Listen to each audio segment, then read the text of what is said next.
estava ocupada com muito serviço. Então, aproximando-se dele, perguntou: Senhor, não te importas que a minha irmã tenha me deixado sozinha com o serviço? Diz a ela que me ajude. O Senhor respondeu: Marta, Marta, você está preocupada e inquieta com muitas coisas. Contudo, apenas uma é necessária. Maria escolheu a boa parte, e esta não lhe será tirada. Então aqui nesse texto, nós vemos ali Marta e Maria, e o texto começa como Jesus indo visitar Marta e não Maria. Jesus indo à casa de Marta e não de Maria. E chegando naquele lugar, ele encontra Marta servindo, trabalhando, limpando a casa, preparando um cafezinho, e Maria ali sentada aos pés de Jesus, adorando a Jesus, ouvindo a voz do Mestre, ouvindo os seus direcionamentos, os seus ensinamentos, ouvindo ali as palavras de vida eterna. E ali Maria se deleitava na presença do Senhor e adorava Ele. E Marta então chega até Jesus por causa de uma necessidade. Qual era a necessidade de Marta? Uma ajuda para poder dar continuidade no serviço de casa. E ela fala: Jesus, você não está reparando, eu estou precisando de ajuda aqui para poder trabalhar, para poder limpar a casa, para poder fazer o seu café, o seu pãozinho, para vocês aqui se alimentarem e bater um papo legal. E Maria está aí, aos seus pés. Eu estou precisando de uma ajuda, Deus, Jesus. Eu estou precisando de uma ajuda, diz para ela vir me ajudar. E eu, Jesus, fala assim: oh, minha filha, ela escolheu a boa parte. Então Maria ali, ela escolheu a parte de adorar ao Senhor, de ouvir ao Senhor. E Marta preocupada com outras coisas. E muitas das vezes nós somos assim. Nós, durante os nossos dias, as nossas horas, as nossas semanas, nós nos preocupamos com tantas coisas.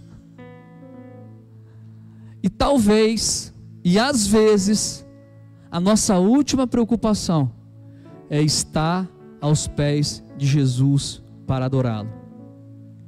Nós nos preocupamos com o horário de chegar, o horário de sair. Nós nos preocupamos com os filhos, com o trabalho, né, com o futebol, com tantas coisas, com a arrumação da casa. E eu não estou falando que nós não temos que nos preocupar com essas coisas, mas aqui Jesus deixou bem claro que a boa parte e a melhor parte é estar com Ele. E às vezes nós lembramos de fazer tudo, mas a melhor parte e a boa parte nós esquecemos. E quando nós lembramos, ou é no final do dia, um tempinho que sobrou, ou é no início do dia, para poder cumprir ali um protocolo: Senhor, hoje eu já orei, hoje eu já li a palavra, hoje eu já fiz o meu devocional, agora as outras coisas. E agora eu quero ler com vocês João 11:17. Coloca para a gente João 11:17. E diz assim, vou ler lá, né? Ao chegar, Jesus soube que Lázaro já estava no sepulcro, havia 4 dias. Betânia distava cerca de 15 estádios de Jerusalém. E muitos judeus tinham ido visitar Marta e Maria para confortá-las pela perda do irmão. Quando Marta ouviu que Jesus estava chegando, foi encontrar-se com ele, mas Maria ficou em casa. Marta disse a Jesus: Senhor, se estivesses aqui, o meu irmão não teria morrido. Todavia, sei que mesmo agora Deus te dará tudo o que pedires. Jesus lhe disse: o seu irmão vai ressuscitar. Marta respondeu: eu sei que ele vai ressuscitar na ressurreição no último dia. Jesus lhe disse: eu sou a ressurreição e a vida. Aquele que crê em mim, ainda que morra, viverá. E todo aquele que vive e crê em mim jamais morrerá eternamente. Você crê nisso? Ela lhe respondeu: sim, Senhor, eu creio que tu és o Cristo, o Filho de Deus, que devia vir ao mundo. Depois de dizer isso, foi para casa, chamou Maria, sua irmã, à parte, disse-lhe: o mestre está aqui e está chamando você. Ao ouvir isso, Maria levantou-se depressa e foi ao encontro dele. Jesus ainda não tinha entrado no povoado, mas estava no lugar onde Marta o havia encontrado. Quando notaram que ela se levantou depressa e saiu, os judeus que estavam confortando em casa seguiram-na, supondo-a que ela ia ao sepulcro para ali chorar. Quando Maria chegou ao lugar onde Jesus estava e o viu, prostrou-se aos seus pés e disse: Senhor, se estivesses aqui, o meu irmão não teria morrido. Quando Jesus viu que Maria chorava, bem com os judeus que a acompanhavam, ficou profundamente comovido e perturbou-se. Onde o colocaram? Perguntou ele. Vem e vê, Senhor, responderam. E Jesus chorou. Até aí. Então, olha o que nós encontramos aqui nesse segundo texto. Jesus foram ido a Jesus ali avisar que Lázaro estava passando mal, tal. E aí Jesus, depois de alguns dias, foi até o Lázaro e aí ficou sabendo que ele já estava morto. E aí ele, nem chegando à casa de Marta, nem chegando à casa de Maria, de Lázaro, Marta já ficou sabendo que ele estava perto do local, e ela correu em direção a Jesus. E ela chegou até Jesus e falou: Senhor, se tu estivesses aqui, o meu irmão não teria morrido. Então, mais uma vez, nós vemos Marta indo até Jesus por causa de uma necessidade. A primeira necessidade foi que ela precisava de uma ajuda para arrumar a sua casa, com os seus afazeres de casa. E agora ela foi até Jesus porque o seu irmão tinha morrido. E ela queria que Jesus fizesse algo, então ela correu até ele, necessitada de uma cura, de um milagre, necessitada de algo de Jesus. E ali falou com Jesus. Maria sabia que Jesus estava no local, e Maria não foi. Maria ficou em casa. Talvez alguns podem pensar: nossa, mas Marta ela foi receber Jesus e Maria não deu nem atenção, e ela ficou na sua casa sabendo que o mestre estava ali. Mas Maria, ela tinha um coração adorador, e ela sabia esperar no Senhor, tanto que ela só foi até Jesus porque Jesus a pediu para chamá-la. Então, uma coisa que eu aprendo aqui: quando eu tenho um coração adorador, quando eu tenho uma vida de adoração, talvez eu nem precise de abrir a minha boca, e o Senhor já conhece o que eu já iria falar, o que eu já iria pedir, o que eu já estava necessitando, porque Ele conhece o coração de um adorador. Ele conhece que o coração de um adorador, ele não está atrás daquele que abençoa, ele não está atrás das bênçãos, ele não está atrás da cura, mas ele está atrás daquele que é a cura, que pode curar, que pode dar o milagre. Entende? O verdadeiro adorador, ele não está atrás da cura, do milagre, da recompensa, mas ele está atrás daquele que pode te dar todas essas coisas. Então olha só,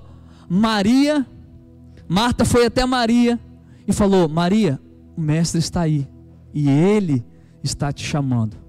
Então Maria foi atrás de Jesus, e a primeira coisa que ela fez ao chegar perto de Jesus foi se prostrar a ele.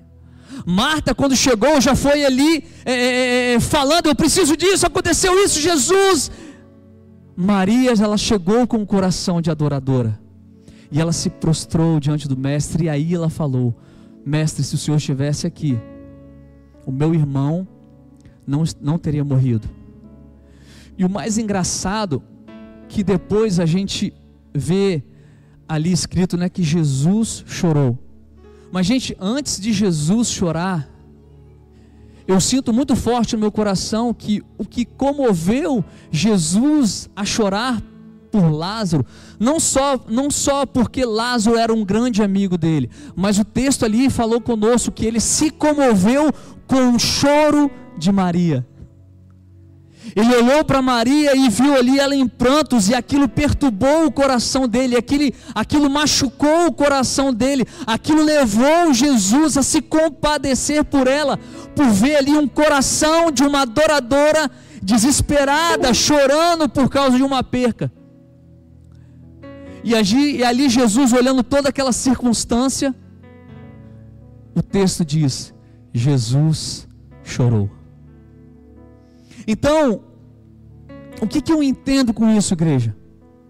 O coração de um adorador, a pessoa que tem um coração de adorador, quando ela passa por dificuldades, Jesus olha por ela, Jesus se compadece dela, Jesus chora junto com ela. Quando nós nos colocamos no lugar de um verdadeiro adorador, quando nós sofremos, Jesus ele sofre conosco. Quando nós choramos, Jesus chora conosco. Quando nós nos alegramos, Jesus se alegra conosco. Porque Ele sabe aonde está aquele coração. Que aquele coração, ele não está em busca, talvez, do seu choro se transformar em alegria, da sua perca se transformar numa conquista, da sua dificuldade ser sanada. O coração de um verdadeiro adorador, ele está na dependência do Senhor, e ele entende que o Senhor está olhando por ele em todos os momentos. E quando Jesus vê isso em nós, o coração dele se alegra, o coração dele se abre, o coração dele se compadece, o coração dele fica ligado ao nosso coração. Então aqui nesses dois textos, nós vemos que Marta, ela sempre ia até Jesus por uma necessidade. Maria vai até Jesus em adoração. Maria tinha um coração adorador. Então o que eu entendo? Que Deus ele não se move por necessidade, ele se move por fé e por um propósito. Porque se Jesus se movesse por necessidade, ele teria ouvido o pedido de Marta, quando ela falou: Jesus, eu preciso de ajuda, e Marta está aí, te adorando. Ao invés de Jesus falar assim: Maria, vai ajudar Marta, o que Jesus mostrou para Marta era o seguinte: Marta, você deveria estar aqui e não aí.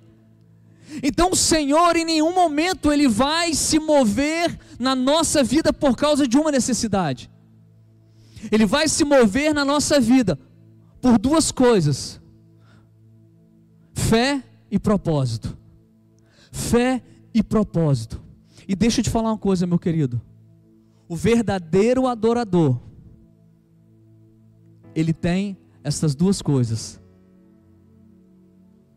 E na verdade todos nós temos um propósito.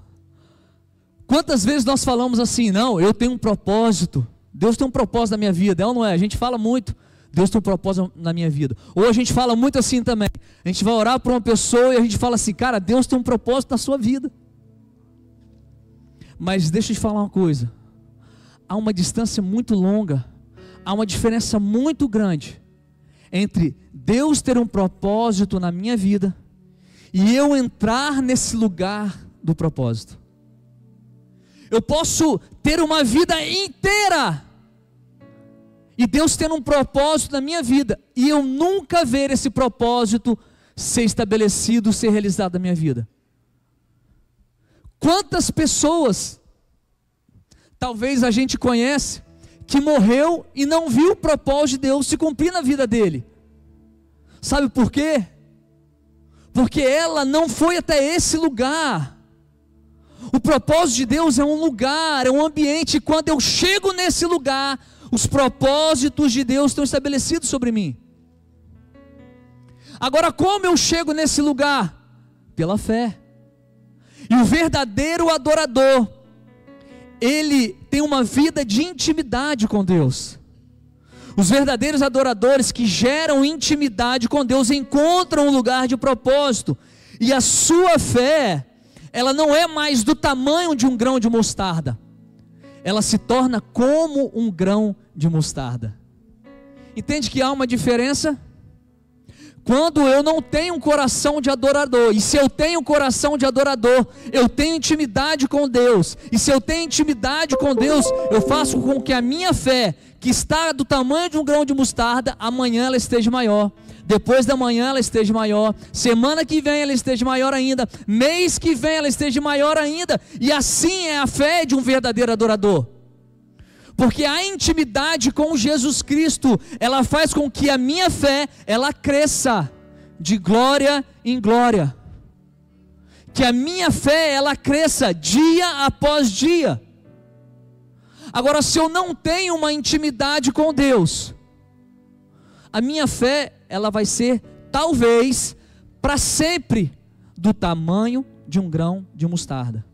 E se você tiver uma fé, uma situação dessa, do tamanho de um grão de mostarda, agradece a Deus, porque a probabilidade dela diminuir e você perder ela é muito grande, porque somente uma intimidade com Deus, uma intimidade com Jesus Cristo é que faz a nossa fé desenvolver a cada dia. Então o verdadeiro adorador, assim como Maria, que tocou o coração de Jesus, ela fez com que a fé dela crescesse cada vez mais ali. Aquele ato de fé, de chegar aos pés do Senhor, se prostrar, ela não chegou por uma necessidade, ela chegou para adorar ao Senhor. Primeira coisa que ela fez foi adorar ao Senhor, e depois ela clamou: Senhor, se o Senhor estivesse aqui, o meu irmão estaria vivo. E chorou, e ali Jesus chorou juntamente com ela. A mulher samaritana, abre para nós aí, João 4:23.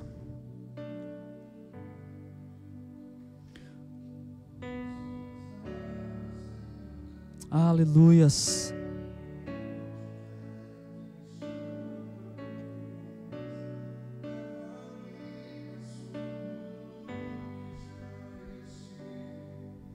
Minha fé será mais firme, Senhor, em tua presença. Aleluia, Senhor. Leva-nos a um lugar mais profundo. Aleluias, Pai. Leva-nos a esse lugar mais profundo, para que a nossa fé, a nossa intimidade, a Deus, gere um lugar de propósito sobre as nossas vidas, em nome de Jesus. Ô meu irmão, quando nós lemos aqui João 4:23, e diz assim, ó: no entanto está chegando a hora, e de fato já chegou, em que os verdadeiros adoradores adorarão o Pai em espírito e em verdade. Estes são os adoradores que o Pai procura. Deus é espírito, e é necessário que os seus adoradores o adorem em espírito e em verdade. Se você ler esse texto todo da mulher samaritana, você vai ver que Jesus, através desse encontro que ele teve com ela pôde encontrar uma nova vida, ela pôde entrar em um novo caminho, ela pôde encontrar o propósito de Deus na vida dela, ela pôde encontrar provisão para a vida dela, esperança para a vida dela, fé para a vida dela, através de um encontro intenso que ela teve com Jesus Cristo. Se você ler todo esse texto de João 4, você vai ver a mudança que Jesus trouxe para a vida dessa mulher. E é nesse texto que Jesus diz que ele veio buscar os verdadeiros adoradores, que adorem ao Pai em espírito e em verdade. O propósito de Deus foi tão grande, estabelecido sobre ela, que quando os discípulos voltaram a ter um encontro ali com Jesus, eles começaram a ouvir que aquela cidade ali de Samaria, estava todo mundo ouvindo falar de Jesus. Por quê? Porque essa mulher, ela teve um encontro com Jesus, um encontro verdadeiro, e ela não fez com que o evangelho parasse nela, porque ela entendeu que o evangelho parando nela é um evangelho morto, mas ela trouxe vida para aquele evangelho que Jesus liberou sobre ela. E ela entendeu: eu preciso de falar desse Jesus, eu preciso de revelar o que esse Jesus falou comigo, eu preciso de ser uma nova pessoa,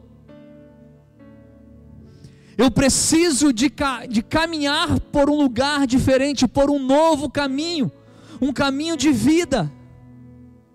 Salmos 23 diz o seguinte, Salmos 23 é um texto de gratidão, meu irmão, e ele começa assim: o Senhor é o meu pastor, e de nada terei falta, e de nada terei falta. Isso é gratidão. Agora, só tem gratidão aquele que entendeu que precisa ser um verdadeiro adorador todos os dias. Quando nós nos tornamos um verdadeiro adorador, nós entendemos o que é uma verdadeira gratidão. Não é sobre ter tudo, mas é não sentir falta de nada. Entende? Não é sobre ter tudo, mas é não sentir falta de nada. E eu sei que na maioria das vezes nós gostamos de ter tudo. Quando você passa por uma loja e você vê ali uma roupa tão bonita, tão linda, a gente quer ter aquela roupa. Quando a gente passa numa loja de calçado e você vê aquele calçado, aquele tênis, aquela sandália, você quer ter aquilo ali. Quando você vê um carro mais novo que o seu, você vê que o seu está... Você quer ter um novo carro. Nós temos isso dentro de nós. Nós gostamos de ter tudo. Nós queremos ter tudo. Mas enquanto não aprendermos a sentir falta de nada, nunca teremos tudo. Entende? Enquanto nós não aprendermos a sentir falta de nada, nós nunca vamos ter tudo.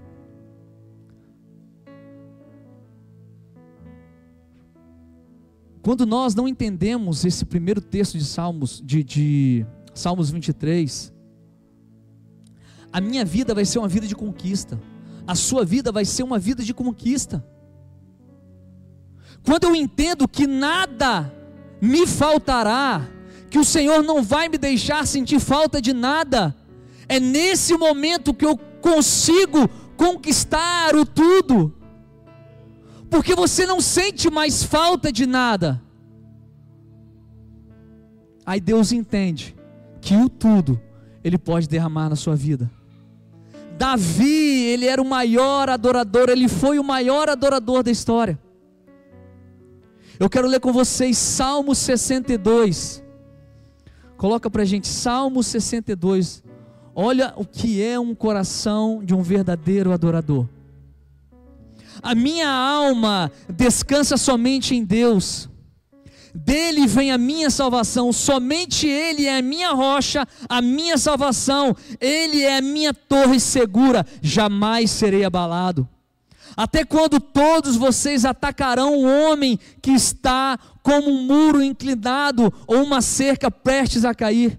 Todo o propósito deles é derrubá-lo da sua posição elevada. Eles se deliciam com mentiras, com a boca abençoada, mas no íntimo amaldiçoam. Descanse somente em Deus, ó minha alma. dele vem a minha esperança. Olha isso, igreja.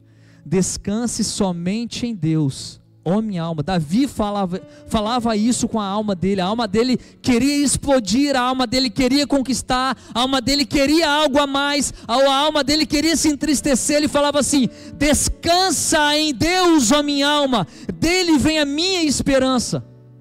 Somente Ele é a minha rocha, a minha salvação, Ele é a minha torre segura, não serei abalado. A minha salvação e a minha honra dependem de Deus. Ele é a minha rocha firme, o meu refúgio. Esse é o coração de um verdadeiro adorador. A sua esperança está no Senhor, a sua dependência está no Senhor. Gente, quer conhecer um homem mais agraciado por Deus do que Davi? Pecador, sim, mas por ser um verdadeiro adorador, ele entendia o poder do arrependimento. Por ser um verdadeiro adorador, ele entendia a gratidão. Davi foi o maior rei de todos os tempos. Por quê? Por que será que Deus falou que Davi era um homem segundo o coração dele? Por que será, igreja? Ele era um verdadeiro adorador. A palavra fala que Deus ele quer reestabelecer os tabernáculos de Davi. Por quê? Por que não estabelecer os tabernáculos de Moisés ou de tantos outros homens? Por que de Davi, igreja? Porque Davi era um verdadeiro adorador. Porque Davi foi o maior adorador. Por isso que a graça de Deus, ela caminhava com Davi. A graça de Deus caminhava com Davi. Davi, ele era um homem farto. Davi, ele era um homem seguro. Davi era um homem vencedor. Davi era tantas coisas que nós hoje talvez ansiamos. Mas Davi conquistou porque ele tinha um coração adorador. E talvez nós não conquistamos porque nós não temos esse coração. Então o que vai fazer diferença na nossa vida é ter um coração adorador. Na morte de Lázaro, a sua irmã Marta vai atrás de Jesus por uma necessidade. Já Maria, Jesus a chama por causa de uma intimidade e ouve o seu clamor. Eu quero ler de novo aqui João 11:32. Quando Maria chegou ao lugar onde Jesus estava e o viu, prostrou-se aos pés dele. Olha o que é isso, igreja. Para pensar o momento que Maria estava vivendo naquele lugar ali. Era um momento de uma aflição. Pessoas aqui que já perdeu um irmão, já perdeu um pai, já perdeu uma mãe, sabe como é que é um momento muito difícil. E nesse momento de dificuldade de Maria, a primeira coisa que ela pensou em fazer foi adorar ao Senhor. Às vezes nós vamos para um canto, nós choramos, nós dizemos até assim: Deus, por que isso aconteceu? Por que o meu irmão? Por que o meu pai? Por que a minha mãe? E talvez a nossa adoração ela vem dias depois. Talvez a gente esquece de adorar ao Senhor naquele momento. Mas Maria não. Talvez nós somos como Marta. Ou na maioria das vezes nós somos como Marta. Nós não adoramos ao Senhor. Sabe, quando você adora ao Senhor em uma dificuldade, você está entregando a sua dificuldade para Ele. Quando você adora o Senhor em uma perca, você está entregando a sua perca para Ele. Quando Maria chegou e se prostrou aos pés de Jesus, ela estava entregando ao Senhor, aos pés de Jesus. E depois ela clama: Senhor, faça algo por mim. Faça algo por mim. E quando Jesus viu que Maria chorava, bem como os judeus, versículo 33, que o acompanhavam, ficou profundamente comovido e perturbou-se. Olha só, Jesus vendo aquele coração de uma verdadeira adoradora, chorando aos pés dele, não teve outra coisa a fazer a não ser chorar com ela e ressuscitar o irmão dela, chorar com ela e atender o pedido dela, chorar com ela e confortar o coração dela. Uma coisa que confunde e assusta o inimigo, sabe, uma coisa que vai confundir Satanás na sua vida, sabe, uma coisa que vai deixar Satanás doido na sua vida, é quando você, em um momento de caos, você adorar ao Senhor. Sabe, você em um momento de dificuldade, você em um momento de problema, você em um momento de perca, você se ajoelhar e adorar ao Senhor, Satanás, ele vai ficar maluco, ele vai falar assim, que bicho doido é esse aqui? Ele acabou de perder o pai, ele acabou de perder um emprego, ele acabou de perder um irmão, ele acabou de sei lá, e ele está adorando esse Deus. Sabe, Satanás deve pensar assim, rapaz, miserável, ele está entendendo,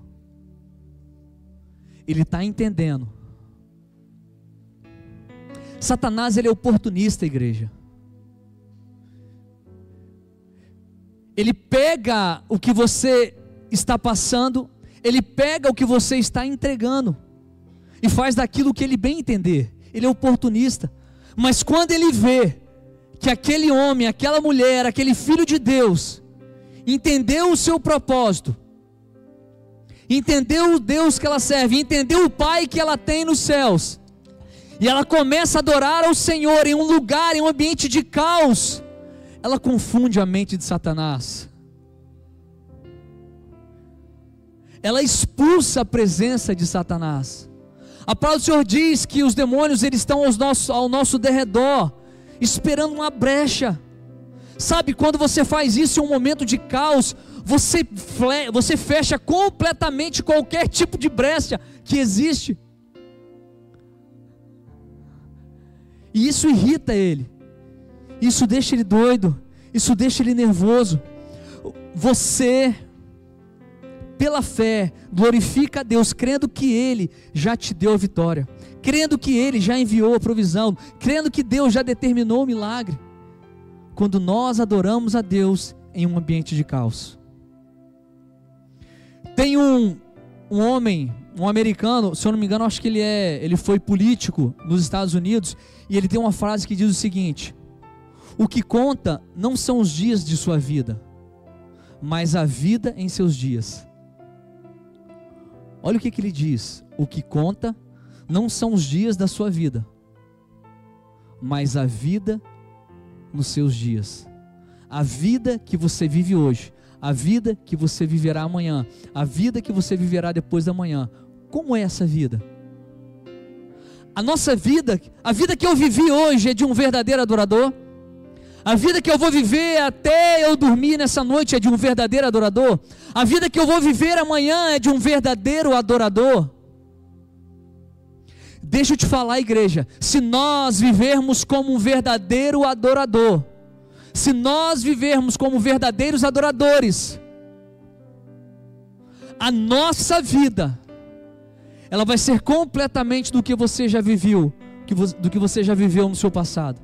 Não tem como ser diferente, não tem como não ser diferente. Filipenses 4:6 diz: não vivam preocupados com coisa alguma, em vez disso, orem, adorem, agradeçam por tudo que Ele já fez. Não vivam preocupados por coisa alguma. Eu acho que esse camarada, o nome dele é Adlai Stevenson. Eu acho que ele pegou esse texto da Bíblia e fez essa frase: o que conta não são os dias da sua vida, mas a vida em seus dias. Filipenses 4:6, não vivam preocupados com coisa alguma. Entende? A sua primeira preocupação tem que ser orar. A sua primeira preocupação tem que ser adorar. A sua primeira preocupação tem que ser agradecer. A sua primeira preocupação tem que ser jejuar. E agradecer por tudo que Ele já fez na sua vida. Entende? Às vezes a gente acha que o que Deus fez até hoje é pouco. Mas se nós não entendermos a gratidão do que Ele já fez, mesmo que você acha que seja pouco, Ele não vai poder fazer o muito. Eu tenho falado, desde quando nós tivemos aqui o Covid, Deus me deu uma palavra, que a gratidão ela multiplica. Gente, se eu tenho gratidão por tudo que eu recebo de Deus, o Senhor vai multiplicar. Porque foi assim que Ele multiplicou os pães e os vinhos, os pães e os peixes. Foi quando Ele levou ao céu e agradeceu ao Senhor. Ele não falou, seja multiplicado agora em meu nome. Não, Ele agradeceu ao Pai. E quando Ele agradeceu ao Pai, as pessoas iam metendo a mão ali naquele vaso, naquele cesto, e o negócio ia multiplicando. E tirava e multiplicava, e tirava e multiplicava, por causa de um ato de gratidão. Então a gratidão, ela tem poder de multiplicar aquilo na sua vida. Se você é grato pelo pouco que Deus fez na sua vida hoje, amanhã Ele vai te dar mais.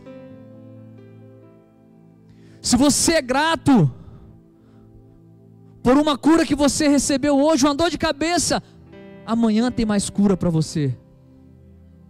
Se você é grato talvez pelo pequeno salário que você tem, amanhã Ele vai multiplicar o seu salário. A gratidão ela multiplica, e a gratidão ela vem através de um coração de um verdadeiro adorador, porque somente aquele que tem intimidade com Deus, ele sabe o poder da gratidão, ele sabe ser grato. Quando eu não tenho esse coração de adorador, igreja, eu não tenho intimidade. Se eu não tenho intimidade, tudo vai ser um problema na minha vida, tudo vai ser uma dificuldade na minha vida, tudo vai ser uma perca na minha vida, tudo vai ser difícil na minha vida. Tantas pessoas passaram por dificuldades na Bíblia, mas entendendo que ser um adorador ia fazer a diferença na vida dela, ela passava por aquilo sem perceber. Aquilo não permanecia na vida dela, ou na vida dele, e assim é nas nossas vidas os dias de hoje. Paulo diz em 2 Timóteo 4:2, esteja preparado em tempo e fora de tempo. Gálatas ele diz o seguinte, Gálatas 2:20, não vivo mais eu, mas Cristo vive em mim. 2 Coríntios 2:15 diz, sobre gastar e desgastar a sua vida, por amor a Jesus, por amor ao próximo. Esse era Paulo, um adorador em essência. A vida de Paulo era uma adoração. E por que Paulo diz o seguinte, igreja, eu sei viver com pouco e eu sei viver com muito. Eu gasto e eu desgasto a minha vida por amor a Cristo. Eu posso passar por qualquer tipo de sua situação, porque eu sei quem eu sou. E ele era um verdadeiro adorador. Jesus, Deus ele está aqui olhando para nós nessa noite. Sabe, igreja? Ele está olhando aqui para nós aqui nessa noite. Ele está olhando para a igreja Assembleia de Deus. Ele está olhando para a igreja Batista. Ele está olhando e ele está procurando os verdadeiros adoradores.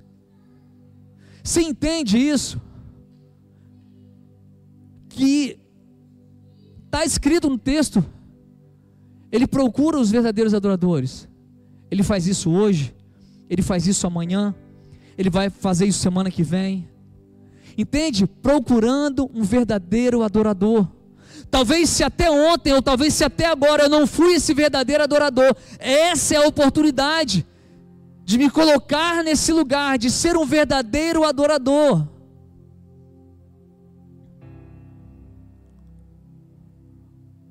A sua vida vai ser mudada, a minha vida será mudada. Nós precisamos, igreja, ser como Maria. Entende? A gente tem os nossos afazeres, a gente tem as nossas dificuldades, mas nós precisamos de ser verdadeiros adoradores. O que vai mudar a minha vida e a sua é ser um verdadeiro adorador.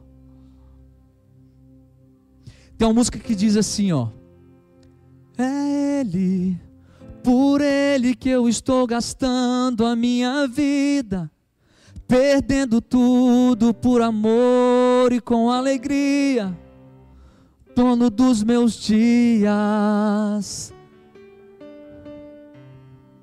O Xande vai tocar lá pra gente, né, Xande? Dou a minha vida, perdendo tudo por amor e com alegria, dono dos meus dias. É Ele.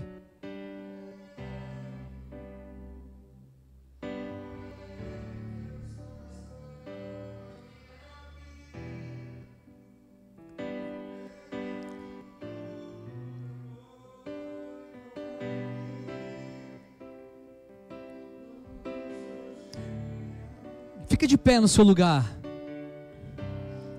Fique de pé no seu lugar e adore ao Senhor nessa noite. Será que você pode adorar ao Senhor?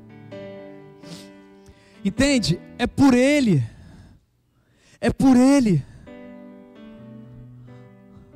Paulo entendeu isso. Maria entendeu isso. Davi entendeu isso. E o Senhor está esperando que cada um de nós possamos entender isso. E eu comecei essa palavra dizendo: tudo que o Senhor te pede não é para Ele, é por você. Quando eu entendo isso, eu começo a entender verdadeiramente o que é ser um verdadeiro adorador. Sabe? Porque é Ele, é por Ele que eu vou gastar a minha vida.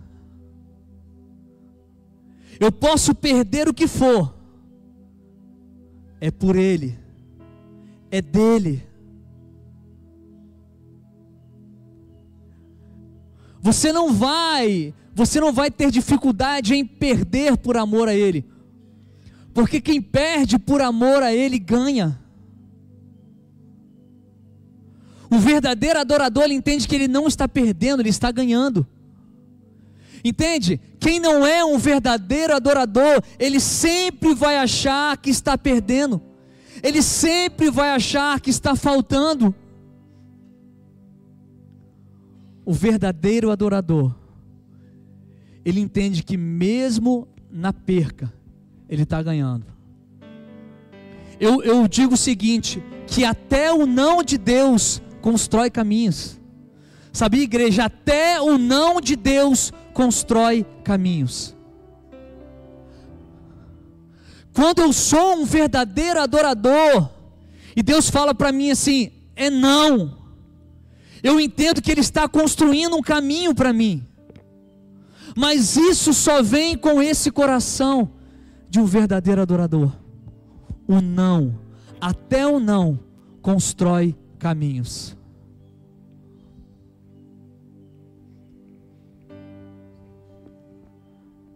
Um caminho, aleluias, endireitando as veredas. Amém, Jesus. E cada vez mais diminuindo, porque importa é que Ele cresça. Aleluia, Senhor.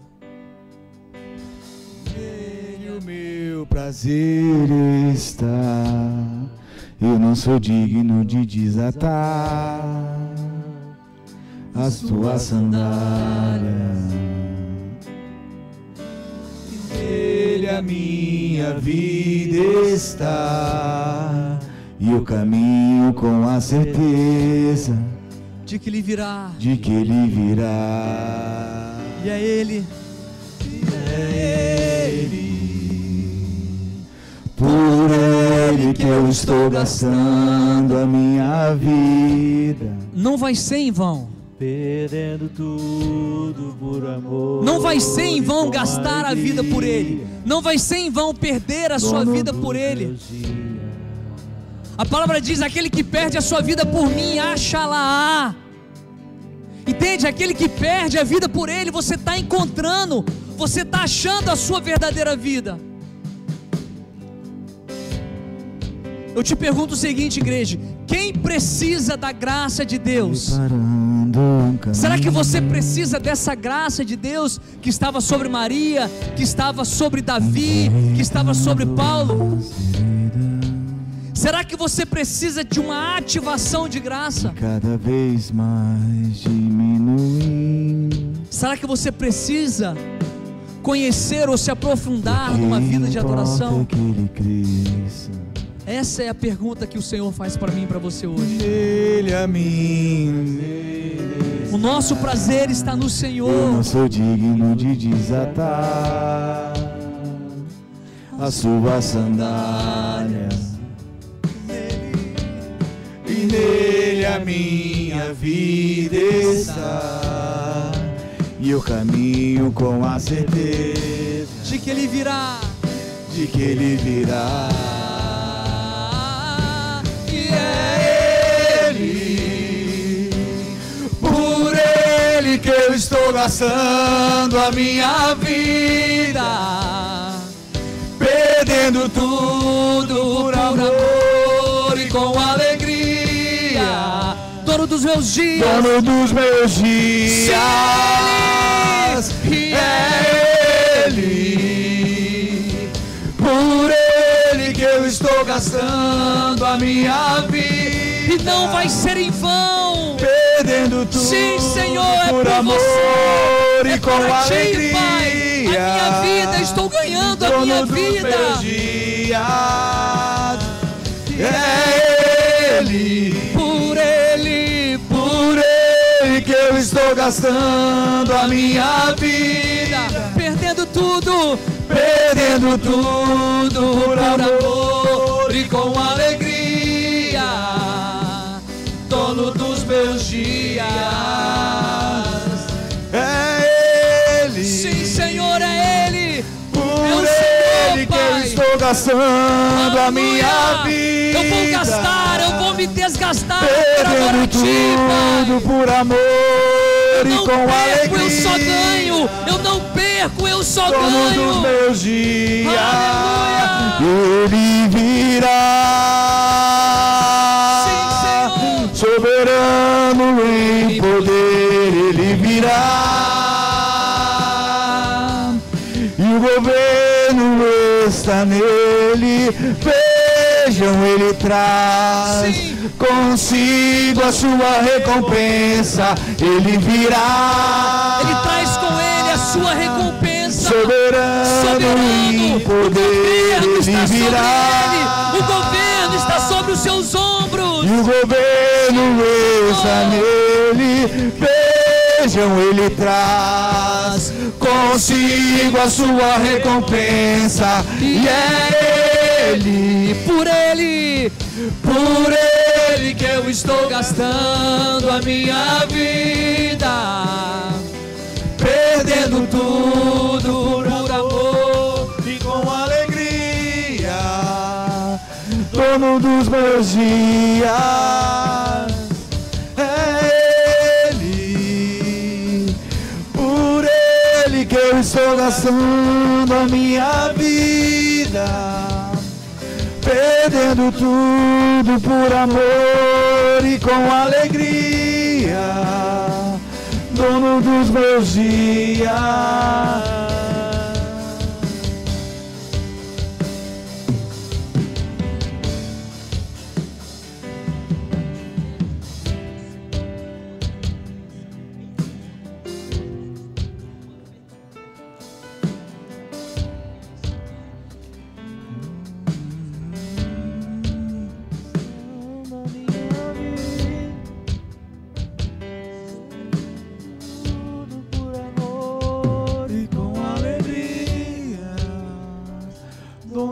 Meus dias, é Ele, por estou gastando a minha vida, perdendo tudo por amor e com alegria, dono dos meus dias, e é Ele. Sim, Senhor. Por Ele que eu estou gastando a minha vida, perdendo tudo por amor e com alegria, dono dos meus dias. Eu declaro sobre você, igreja, um coração de um verdadeiro adorador. Um coração como o de Davi, um coração como o de Maria. O coração de Maria fez com que Jesus, aquele coração de uma verdadeira adoradora, fez com que Jesus olhasse para ela de uma forma diferente. Eu declaro que a sua vida de um verdadeiro adorador vai fazer com que Jesus olhe para você de uma forma diferente. E Ele faz isso, igreja. Quando nós nos tornamos verdadeiros adoradores, Ele olha para nós de uma forma diferente. E quando Ele fixa os seus olhos em mim e você, entende uma coisa, igreja: os seus dias serão mudados, os seus planos serão mudados, a graça do Senhor será estabelecida sobre você.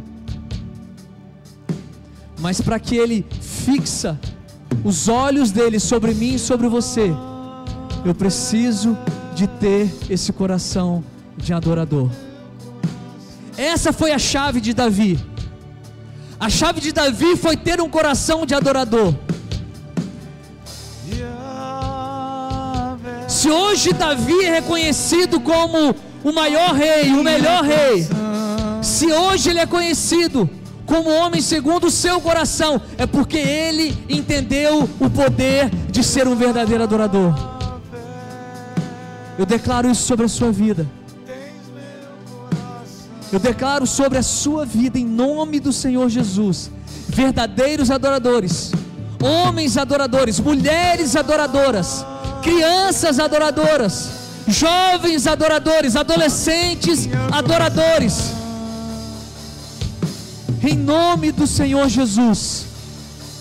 Aleluias. Eu quero te abençoar nessa noite. Oh Pai, em nome de Jesus, eu te agradeço por essa palavra. Eu te agradeço porque eu creio, muitos de nós aqui, a nossa postura a partir desse dia será, ó Pai, de verdadeiros adoradores. O verdadeiro adorador, Pai, ele não tem falta de nada. É por isso que ele consegue entrar num lugar de conquistar tudo, porque ele entendeu que a busca dele, que ele não sente falta de nada, e aquele que não sente falta de nada conquista tudo, é a chave do reino de Deus. Pai, que o teu amor, que a graça de Jesus, a consolação do teu Espírito, a graça do teu Espírito, o empoderamento do teu Espírito esteja sobre cada um de nós, para a honra e glória do teu nome, Senhor, em nome de Jesus, amém.